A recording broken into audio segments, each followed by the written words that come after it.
दोस्तों, मैं हूँ रीता और मेरे चैनल हिंदी साहित्य विद रीता में आपका बहुत बहुत स्वागत है। तो आज हम 12th क्लास के चैप्टर 1 बातचीत के विषय में बात करेंगे। राधे रानी का नाम लेके हम सेशन को शुरुआत करते हैं, जो आपके लिए हर चीज़ महत्वपूर्ण है। बातचीत में मैंने जो है बाल कृष्ण भट्ट जी का जीवन परिचय, यानी जो कवि हैं उसके जीवन परिचय, सारांश, प्रश्न उत्तर और भी जो सर्वनाम भाषा से जो रिलेटेड है, सभी को मैंने रखा है। तो आई होप जो है दोस्तों बहुत अच्छा सेशन होने वाला है और इसे हम ध्यानपूर्वक देखेंगे ताकि आपको एग्ज़ाम में एक भी प्रश्न छूट नहीं पाए। ठीक है, तो बातचीत चलिए स्टार्ट करते हैं। तो बातचीत जो है कि किसने लिखा है, तो बातचीत को बाल कृष्ण भट्ट जी ने लिखे हैं। उनका जीवन परिचय के विषय में जानते हैं। उनका जन्म 23 जून 1844 को हुआ था।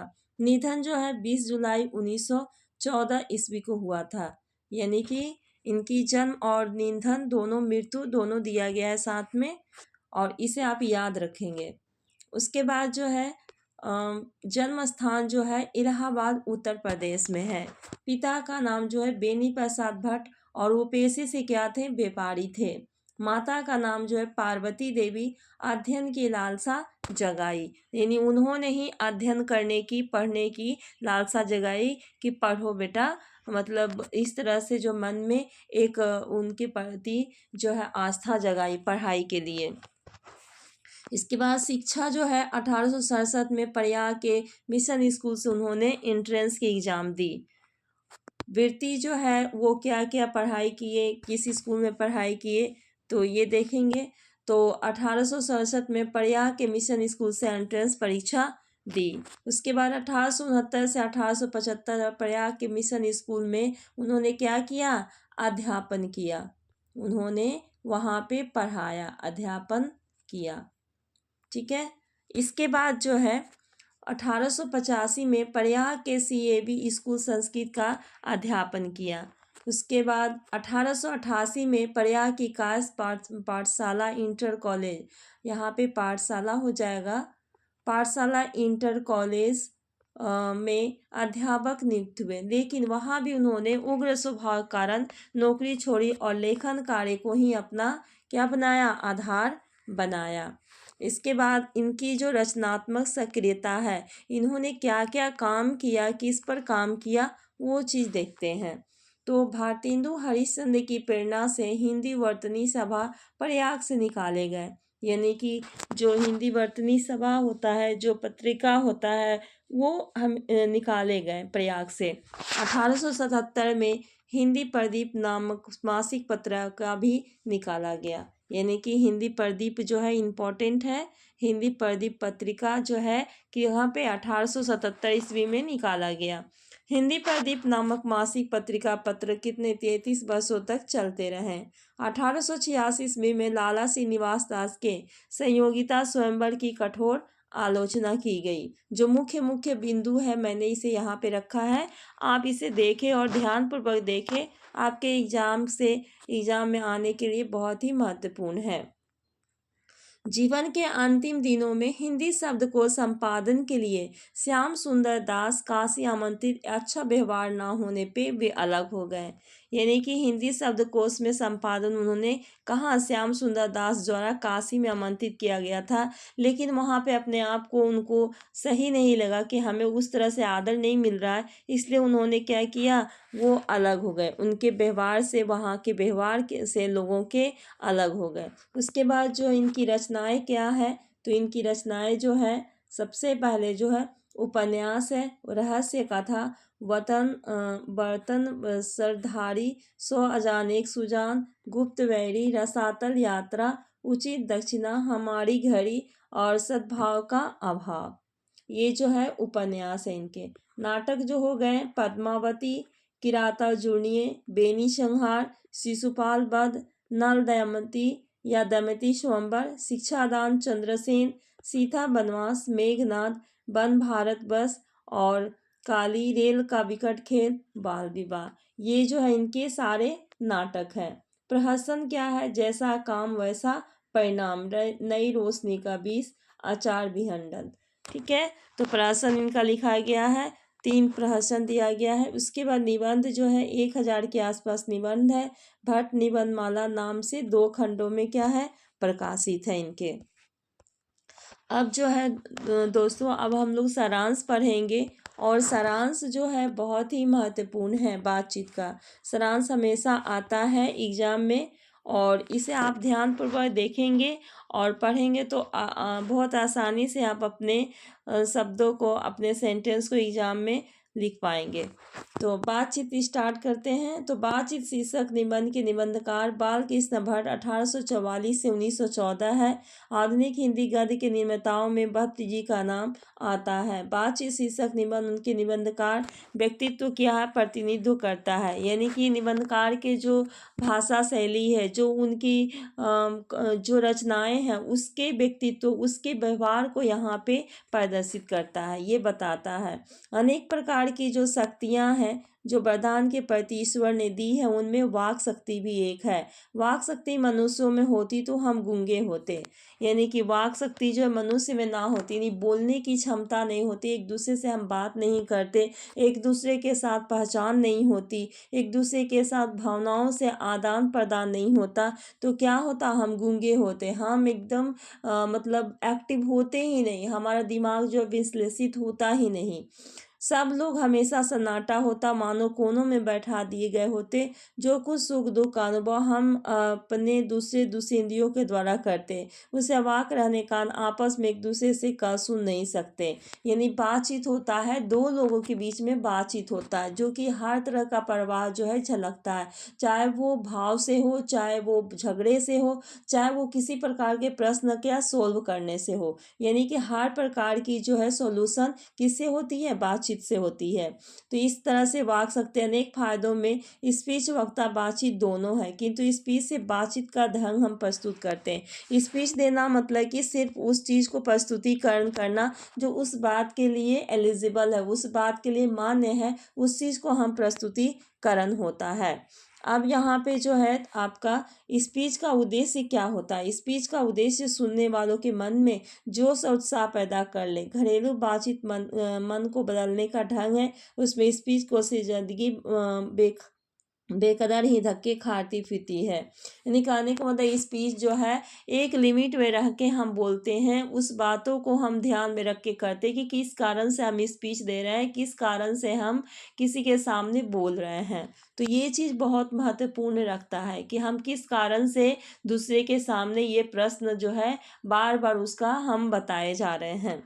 उसके 3 आदमियों की बातचीत का त्रिकोण बन जाता है। तीनों चित मन 3 कोण है, तीनों की विनोविति के प्रश्न की धारा मानो उस त्रिकोण की 3 रेखाएं हैं। गुपचुप अक्सर उन तीनों में परस्पर होता है। जो बातचीत 3 में की गई है वो मानो अंगूठा नक्शी पड़ जाती है। यानी कि बातचीत में क्या होता है कि 3 आदमी 4 आदमी के बीच में होता है। ये मन की भावनाओं का जो है आदान प्रदान होता है। हमारे मन जो है एक त्रिकोणमिति बना के रखती है। यानी कि 3 आदमी तो तीनों की भावनाओं को जानते हैं, सोचते हैं, पहचानते हैं और एक दूसरे के साथ शेयर करते हैं। जब 4 आदमी जब बेतक कुल्फी को बिल्कुल स्थान नहीं करता, खुल के बातें नहीं होगी, कुछ बातचीत की जाएगी, तो फॉर्मेलिटी गौरव और संजीदगी के लक्ष्य से सभी हुई होगी। यानी कि बेमतलब का अगर बात हो रहा है, उसमें भी क्या है, कोई दखल अंदाजी नहीं दे सकता है। सब एक दूसरे के साथ एक फॉर्मेलिटी की तरह बात करेंगे। एक दूसरे के साथ उसने बात किया तो हमें भी बात करनी चाहिए, आगे बढ़ के थोड़ा बहुत बात करेंगे, एक फॉर्मेलिटी नाम का रोल निभा देंगे बस। जैसे कि हम शादी में कहीं भी जाते हैं तो बहुत सारे रिलेशन आते हैं, तो हमें जिससे व्यवहार जिसका अच्छा लगता है उसके साथ हम बखूबी अपने आप को ढाल लेते हैं। लेकिन जिसका व्यवहार अच्छा नहीं लगता उसके साथ जो है हम यूं ही जो है सिर्फ फॉर्मेलिटी निभाते हैं। यानी कि उससे ज़्यादा हम बात करने की कोशिश नहीं करते हैं। उसके बाद बातचीत की सीमा जो है 2 से लेके वहाँ तक रखी जा सकती है जहाँ से जमात, मीटिंग या सभा ना समझी जाए। यानी कि बातचीत जो है एक तरह से क्या है, एक दूसरे का आदान प्रदान है बातों का। तो एडिशन का मत है। अब जैसे मीटिंग, जमात मीटिंग होता है, यानी कि मान लीजिए कि कोई भी मीटिंग वगैरह हम करते हैं तो जमात मीटिंग या सभा ना समझ ली जाए। अगर हम किसी की तरह 2 सीमाओं में लेके बात करते, किसी से हम बात कर रहे हैं, तो ये ना समझे कि हमें क्या क्या है कि सब मिल के जमात मीटिंग कर रहे हैं या सभा हो रही है या कुछ किसी चीज़ को बताया जा रहा है, ऐसा कुछ नहीं है। बातचीत एक दूसरे का आदान प्रदान ही कहलाता है। एडिसन जो है वैज्ञानिक जो है उनका मत है कि असल बातचीत सिर्फ दो व्यक्तियों में हो सकती है, जिसका तात्पर्य है कि जब दो आदमी होते हैं तभी अपना दिल एक दूसरे के सामने खोलते हैं। जब तीन हुए तो दो की बातें कोसों दूर रह गई। कहा गया है कि वह 6 कोनों में पड़ी बातें खुल जाती है। दूसरे या कि किसी तीसरे आदमी के आ जाते हैं या फिर दोनों बातचीत एवं निरस्त हो बैठ उसे निपट मूर्ख ज्ञानी समझने लगेंगे। तो ये होता है, यहाँ पे बताया गया है कि जब दो आदमी होते हैं एक दूसरे से दिल खोल के बात करते हैं। तीन हुए तो थोड़ा बात करने की कोसों दूर हो गई, मतलब कि आपसी सहमति कम हो गया और तीनों की बात सोचने में मतलब टाइम लग जाता है, इसलिए हम उस तरह से अपने आप को प्रदर्शित और भावनात्मक में नहीं बहा पाते हैं। ठीक है। उसके बाद जो उन्होंने इस निबंध में बेन जॉनसन का इसका तो ये कहना है कि दो आदमी, एडिशन का मत है कि दो आदमियों के बीच में बातचीत होती है, जबकि निबंध में बेन जॉनसन का कहना है कि मनुष्य का वास्तविक स्वभाव बोलने से सामने आता है। एडिशन के विचार का समर्थन कि असली बातचीत केवल दो व्यक्तियों में ही संभव है। उसके बाद विभिन्न प्रकार की बातचीत, दो सहेलियों यूरोप के आर्ट ऑफ कन्वर्सेशन का उल्लेख करते हुए लेखक अंतर निष्कर्ष निकालते कि बातचीत का उत्तम तरीका स्वयं में खुद से बात करने की होता है, यानी कि खुद से बात करके हम अपने आप को विकसित कर सकते हैं, अपने आप को शक्ति प्रदान कर सकते हैं और अपने आप को हम अच्छा फील कर सकते हैं। ठीक है। उसके बाद जो है जब चार आदमी जब बेद मतलब का यानी कि बेद कुल्फी की बिल्कुल स्थान नहीं रहता, खुल के बातें नहीं होती है, जो कुछ बातचीत की जाए वो फॉर्मेलिटी गौरव और शरीर के लक्ष्य में सनी हुई होती है। अब इनके प्रश्नों के सुन के कान को अत्यंत सुख मिलता है जब सदैव हृदय गोष्ठी होती है। अंततः बालकृष्ण भट्ट को हमें अपने अंदर ऐसी शक्ति पैदा करनी चाहिए जिससे कि बातचीत कर ले। बातचीत का उत्तम तरीका हम कह सकते हैं कि बाल भट्ट द्वारा लिखा गया शानदार निबंध है जिससे हम बातचीत शैली के विषय में बता सकते हैं। देखो यहाँ पे जो दोस्तों मेन यहाँ पे सारांश का मतलब ये है कि बातचीत दो लोगों के बीच में होता है। बातचीत जो है दो लोगों के बीच में एक भावनात्मक बातचीत होता है जो हम एक दूसरे की सुख दुख को बयान करते हैं। जब दो से ज़्यादा लोग हो जाते हैं तो फिर हम एक फॉर्मेलिटी की तरह बात करते हैं, अपनी बातों को उस तरह से रख नहीं पाते हैं। फिर यहाँ पे जो आता है जो वैज्ञानिक है एडिसन जॉनसन, उसका क्या कथन है, तो इसमें उनका भी है कि बातचीत जो है दो लोगों के बीच में होता है। ये बातचीत का एक जो है एक होता आत्म स्वयं भी बातचीत होता है, हम अपने आप से भी बात करते हैं। तो बातचीत के तरीका बहुत है, लेकिन अगर बातचीत का मेन बात किया जाए तो दो लोगों के बीच में ही कम्युनिकेशन होता है। तो आप अपने मन से भी सारांश को लिख सकते हैं जो यहाँ पे है कि बातचीत किसके बीच होता है, किस तरह का बातचीत होता है, जॉनसन एडिसन का क्या विचार है, आर्ट ऑफ कन्वर्सेशन क्या है, संगोष्ठी किसे कहते हैं। तो ये सब सारी चीज़ें अपने मन से लिखकर अपने मन के द्वारा व्यक्त करके अपने विचारों के द्वारा व्यक्त किया गया वो चीज़ को आप लिख के अच्छे से एग्जाम में नंबर पा सकते हैं। ठीक है। उसके बाद नेक्स्ट जो है प्रश्न उत्तर को हम लोग देखेंगे कि प्रश्न उत्तर में क्या कहा गया, क्योंकि सारी चीज़ मैंने एक जगह एकत्रित करके रखा है ताकि आपको और कहीं जाने की ज़रूरत नहीं है, सब कुछ यहाँ पे ही आप देख के आराम से अपने प्रश्न उत्तर को कर पाएंगे, सारांश को कर पाएंगे और व्याकरण की भाषा को भी अच्छे से कर पाएंगे। तो पाठ्य पुस्तक और उत्तर में क्या है कि अगर हमें वाक शक्ति ना होती तो क्या होता, क्वेश्चन है। तो अगर हमें वाक शक्ति ना होती तो संसार गूंगी होती, सभी लोग चुपचाप बैठे रहते, हम जो बोलकर एक दूसरे के साथ सुख दुख का अनुभव करते हैं। वाक शक्ति ना होती तो एक दूसरे से बात भी नहीं बन पाता और ना ही अनुभव करते, यानी कि बात भी नहीं हो पाता। यहाँ पे बात हो जाएगा, बात भी नहीं हो पाता, ना ही अनुभव कोई चीज़ हम कर सकते थे। उसके बाद सेकेंड क्वेश्चन है बातचीत के संबंध में बेन जॉनसन और एडिशन के क्या विचार है। एडिशन जो है दो साइंटिस्ट जो हैं वो बातचीत के क्या चीज़ रखते हैं, उनके मन में क्या है विचार। तो बातचीत के संबंध में बेन जॉनसन का मत है कि बोलने से ही मनुष्य के सही रूप का साक्षात्कार होता है, यानी कि उसका मन के जो अंदर जो क्षमता है, बौद्धिक क्षमता, वो बाहर आके खुल के बाहर निकलता है। यह बहुत ही उचित जान पड़ता है। और एडिशन का मत क्या है, असली बातचीत सिर्फ दो व्यक्तियों में हो सकती है, जिसका तात्पर्य जब दो आदमी होते हैं तो अपना दिल एक दूसरे के सामने खोलकर बातें करते हैं। तो आप, आई होप कि आप दोनों को ये क्वेश्चन समझ में आ गया हो कि बेन जॉनसन और एडिशन के क्या विचार हैं। एडिशन के जो विचार हैं, दो आदमी के बीच में बातचीत खुल के होता है और एक दूसरे के सामने हर एक प्रकार की भावनाओं को प्रदर्शित करते हैं। इसके बाद जो है आर्ट ऑफ कन्वर्सेशन क्या है। आर्ट ऑफ कन्वर्सेशन जो है, आर्ट ऑफ कन्वर्सेशन बातचीत करने की एक कला है जो यूरोप के लोगों में ज़्यादा प्रचलित है। इस बातचीत की शोभा उसकी मंडली में होती है। ऐसी चतुराई के साथ प्रसंग छोड़े जाते हैं जिन्हें सुन कान को बहुत आनंद मिलता है। साथ ही इसका नाम शुद्ध गोष्ठी है। आर्ट ऑफ कन्वर्सेशन मनुष्य के द्वारा बातचीत करने की उत्तम कला है, जिसके द्वारा मनुष्य बातचीत को हमेशा आनंदमय बनाए रखता है। यानी कि यूरोप में जो है बात करने की कला को क्या कहते हैं, आर्ट ऑफ कन्वर्सेशन कहते हैं। और यहाँ पे मंडली होती है, बहुत सारे विद्वानों की मंडली होती है जो एक दूसरे की बात को छेड़ते हैं और उसे कानों को बहुत आनंद मिलता है, क्योंकि प्रिय पूर्वक बातें होती है। इस प्रकार जो है एक कला होती है बात करने की, जो लोगों के बीच में आकर्षित करती है, मन को आकर्षित करती है ना। तो आपने देखा होगा कि क्लास में जब आप पढ़ते तो बहुत सारे टीचर होते हैं, लेकिन किसी एक टीचर का जो है ना वाणी जो बहुत ही सुंदर होती है और आसानी से आप उसे समझ पाते हैं, उसकी बातों को आसानी से आप समझ के लिख सकते हैं। इसके बाद जो है नेक्स्ट क्वेश्चन आपका है, नेक्स्ट क्वेश्चन है कि मनुष्य की बातचीत का उत्तम तरीका क्या हो सकता है, इसके द्वारा कैसे अपने लिए ही सर्वथा नवीन संसार की रचना कर सकता है। यानी कि बातचीत जो है वो हम एक नवीन संसार की कैसे रचना कर सकते हैं बातचीत से। तो मनुष्य में बातचीत का सबसे उत्तम तरीका उसका अपना वार्तालाप है। मनुष्य अपने अंदर ऐसी शक्ति विकसित करता है जिसके कारण वह अपने आप से बात कर लिया करे।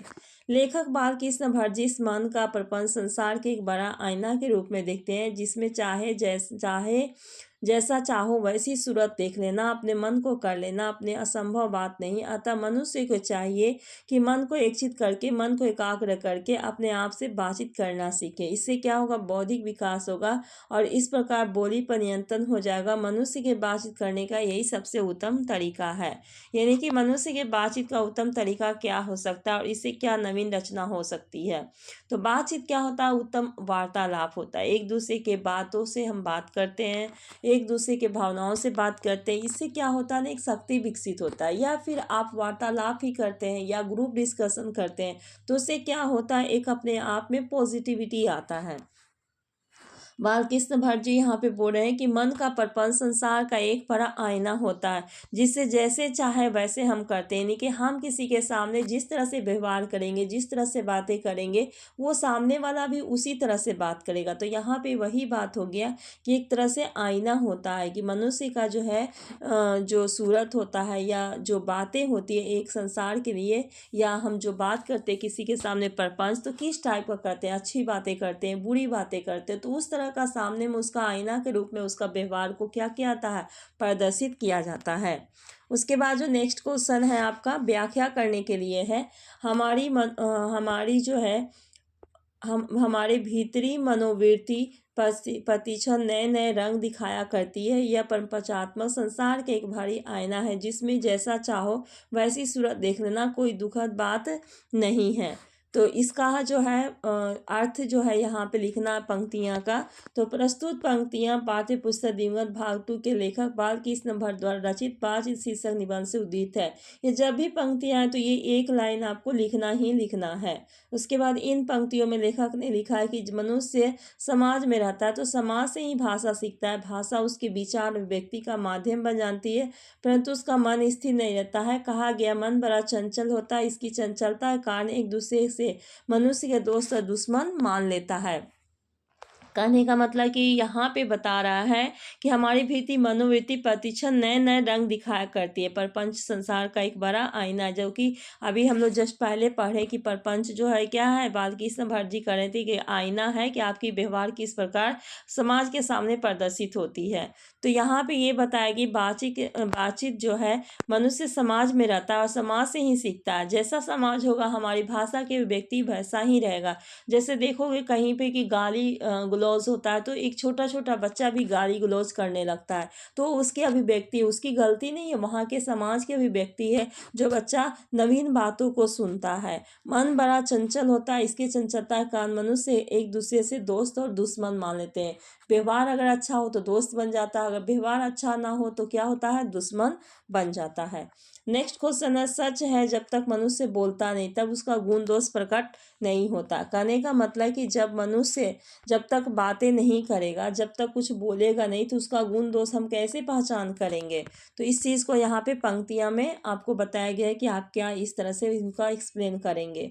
तो प्रस्तुत पंक्तियाँ हमारे पाठ्य पुस्तक दिवंगत भाग 2 के बालकृष्ण भट्ट द्वारा रचित निबंध बातचीत से ली गई है। लेखक इस निबंध के माध्यम से यह बताना चाहता है कि बातचीत एक विशेष तरीका होती है जिसके कारण मनुष्य आपस में खुशीपूर्वक क्या करता है, बातें करता है, खुशीपूर्वक बातें करता है, आनंद जो है उठाता है। परंतु मनुष्य जब ज़्यादा बोलता है, जब वो बुराई और अच्छाइयों को समझ नहीं पाता, तो फिर बड़ी संजीदगी से सलीके से बातचीत करता है। वह गुण है मनुष्य के मुख के रहने के कारण उसका चरित्र तो कुछ नहीं पता चलता, परंतु जैसे ही कुछ बोलता है उसकी वाणी के माध्यम से गुण दोष प्रकट होने लगते हैं। कहने का आशय है कि मनुष्य के अंदर बहुत सारे बातें रहती है जिनमें कुछ अच्छी और कुछ बुरी होती है। यह बातचीत के दौरान हमारे जीवा से प्रकट होता, अतः बोलने से ही मनुष्य के गुण दोष पहचान होते हैं। यहाँ पे ये कहा गया कि मनुष्य जब तक बोलेगा नहीं तब तक उसकी वाणी पे पता ही नहीं चलेगा कि वो किस प्रकार के, किस व्यक्तित्व का आदमी है।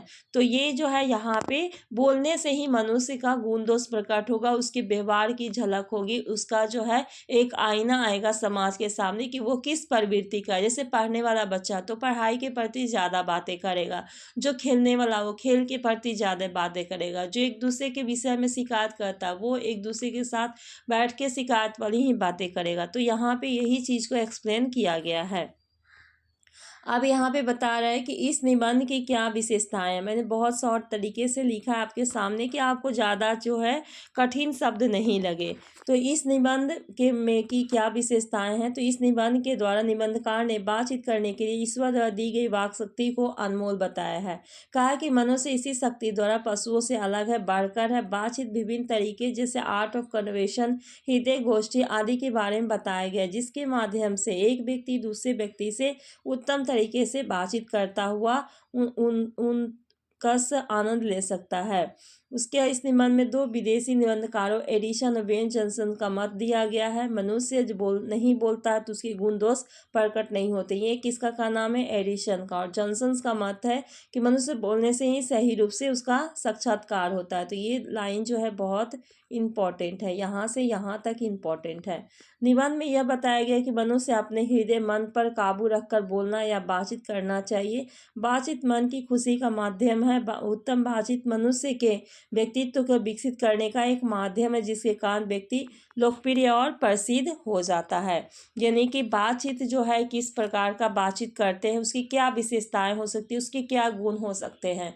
तो बातचीत से एक दूसरे के विषय में समझ सकते हैं, उसके व्यवहार को जान सकते हैं, एक समाज का आईना बन सकता है। बातचीत जो है मनुष्य के व्यक्तित्व को विकसित करने में सहायक होता है। जॉनसन का एडिशन का क्या नाम है कि मनुष्य जब तक मनुष्य बोलता नहीं उसके गुण दोष प्रकट नहीं होते। और जो है जॉनसन का मत है कि मनुष्य का सही रूप क्या होता है, साक्षात्कार होता है, उसका अपना पर्सनालिटी खुद के सामने यानी कि दूसरों के सामने प्रस्तुत होता है। अब भाषा की बात करें, व्याकरण आ गया यहाँ पे। तो रामा रमौल का क्या अर्थ है, इसका वाक्य में प्रयोग करें तो रामा रमौल 4 से अधिक व्यक्तियों के बीच बातचीत राम रमौल कहलाती है। सीता गीता राधिका श्यामला बाजार में राम रमौल कर रहे थे, इनके एक दूसरे के प्रति झगड़ा कर रहे थे। उसके बाद नीचे दिया गया है कि नीचे दिए गए वाक्य में सर्वनाम छांटे और बताएं कि सर्वनाम किस भेद के अंतर्गत आते हैं। तो बताइए किस भेद के अंतर्गत आते हैं। तो यहाँ पे दिया गया है, कोई चुटली बात आ गई फंस पड़े, तो कोई अनिश्चित, कोई जो है अनिश्चय वाचक है। ये अनिश्चय वाचक मतलब मीन्स नहीं, निश्चय वाचक निश्चित, यानी कि कोई इसका निश्चित है, कोई यानी क्या हो जाएगा, अनिश्चित है इसका, तो वो अनिश्चय वाचक सर्वनाम में आ जाएगा। उसके बाद इसे कौन ना स्वीकार करेगा, ये क्या है, प्रश्नवाचक हो गया। कौन मीन्स क्या हो गया, कौन कहाँ गया, किससे कौन कहा, तो ये क्या हो गया, प्रश्नवाचक सर्वनाम हो गया। उसके बाद इसकी पूर्ण शोभा काव्य कला प्रवीण विद मंडली में है। तो यहाँ पे इसकी, तो ये निश्चय हो गया। किसको और इंडिकेट किया जा रहा है, तो इसकी ओर, तो ये क्या हो गया, निश्चयवाचक सर्वनाम हो गया। उसके बाद जो है वह प्रपंचात्मक संसार के एक बड़ा भारी आईना है, तो वह क्या हो गया, निश्चयवाचक, यानी उस आदमी को इंडिकेट कर रहा है कि वह, यानी कि वही सही रियल है, तो वो तुम्हारा क्या हो गया, निश्चयवाचक हो गया। अब हम दो आदमी प्रेम पूर्वक संलाप कर रहे हैं, यहाँ पे क्या हो जाएगा, हम जो है पुरुषवाचक, यानी कि हम मैं, तो ये चीज़ को बता रहा है कि मैं अपने आप को बता रहा है, तो ये क्या हो गया, हम पुरुषवाचक सर्वनाम हो गया। उसके बाद हम जानेंगे कि निम्नलिखित शब्द संज्ञा के कितने भेदों के अंतर्गत आते हैं। धुआं, आदमी, त्रिकोण, कान, शेक्सपियर, देश, मीटिंग, पत्र, संसार, मुर्गा और मंदिर है। तो इसको चलिए हम संज्ञा के भेदों के अनुसार इसको विभाजित करते हैं। तो धुआं क्या हो गया, भाववाचक हो गया। आदमी जो है जातिवाचक है। त्रिकोण क्या है, जातिवाचक है, कि तीन कोनों का है तो जातिवाचक है। तीन कोण का आपका जैसे मान लेते हैं कि कोई सोफा हो गया या फिर पलंग हो गया, तो ये जातिवाचक में। शेक्सपियर जो है व्यक्तिवाचक में आते हैं, आदमी का नाम है। कान जो है जातिवाचक है, कि किसका कान है, मनुष्य कान है, वाह का कान है।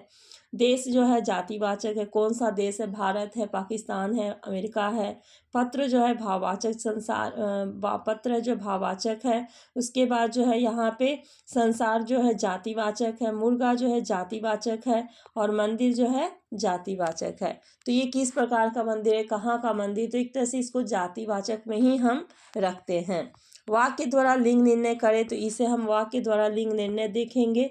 तो सबसे पहले क्या है आपका शक्ति। शक्ति जो है स्त्रीलिंग है। ईश्वर की शक्ति क्या है, अपरंपार है। ईश्वर की शक्ति असीम है। ईश्वर की शक्ति को हम नकारते नहीं हैं। ईश्वर की शक्ति क्या है, महान है। ये सारे सेंटेंस हम यहाँ पे लिख सकते हैं। उद्देश्य है, आपका उद्देश्य महान होना चाहिए, या आपका उद्देश्य पूर्ण हो गया है ना। अपने मन के अनुसार जो है, अपने सेंटेंस के अनुसार यहाँ पे हम लिख सकते हैं। सिर्फ इतना हमें जानना है कि स्त्रीलिंग है या पुल्लिंग है। बात क्या होता है, हमें सभी से प्यार से बातें करनी चाहिए, यानी कि हम सभी को मिलके प्यार से बात करनी चाहिए, या बात करने के लिए दो आदमियों का होना जरूरी है। लत क्या हो गया, पुल्लिंग, उसे शराब की लत पड़ गई। नग जो होता है, मोहन की अंगूठी में नग चमकता है। अनुभव क्या हो गया, स्त्री ईश्वर का अनुभव करो, यानी कि स्त्रीलिंग अनुभव, तो अनुभव हमें ईश्वर की अनुभव प्राप्त होती है। तो ये भी हम बना सकते हैं सेंटेंस। उसके बाद प्रकाश, सूर्य का प्रकाश बड़ा तीक्ष्ण था। सूर्य का प्रकाश बड़ा जोर था, ये क्या है आपका पुल्लिंग है। इसके बाद जो है आपका प्रकाश, जो सूर्य का प्रकाश बड़ा तीक्ष्ण था, ये हो गया। रंग जो है, इसका रंग काला, उसका रंग काला, इसका रंग काला है, तो क्या है, पुल्लिंग है। विवाह जो है आपका पुल्लिंग है, राम सीता का विवाह हुआ। दांत जो है, उसका दांत टूट गया, तो ये भी क्या है, पुल्लिंग है। अब हम विशेषण चुनेंगे। 5 नंबर क्वेश्चन, निम्नलिखित वाक्यों से विशेषण चुने। तो विशेषण क्या होता है आपका, तो हम दो आदमी प्रेम पूर्वक जो है संलाप कर रहे हैं, तो ये हम दो आदमी यहाँ पे क्या हो जाएगा, संख्यावाचक विशेषण, क्योंकि संख्या के विषय में बताया जा रहा है। उसके बाद जो है आपका, इसकी पूर्ण शोभा काव्य कला प्रवीण विद्वान मंडली में है, तो इसकी सार्वजनिक क्या हो जाए, सार्वजनिक विशेषण हो जाएगा। इसकी क्या हो जाएगा, सार्वजनिक विशेषण। सुस्तर बोधा हुआ दबी बिल्ली का रसा स्कूल भर को अपना गुरु ही मानेगा, तो सुस्त बदा दबा गुणवाचक विशेषण होगा। तो इस प्रकार जो है दोस्तों, आपको ये वीडियो बहुत अच्छी लगी होगी। मैंने यहाँ पे पूर्ण रूप से जो है आपको 100% देने की कोशिश की है कि आपको ये हर चीज़ जो है एक साथ अच्छे से समझ में आ जाए। फिर भी आपको कोई दिक्कत हो समझने में, अगर कोई भी प्रश्न या फिर कुछ भी दिक्कत हो, तो आप कमेंट करके बताइए, मैं उसका पूरी तरह से सॉल्व करने की कोशिश करूँगी। तो आप वीडियो देखें, इसके लिए बहुत बहुत धन्यवाद दोस्तों। अगर वीडियो अच्छी लगी हो, आपको हेल्पफुल लगी हो, तो फिर चैनल को सब्सक्राइब कीजिए, लाइक कीजिए और कमेंट कीजिए। वीडियो देखने के लिए आपका बहुत बहुत धन्यवाद।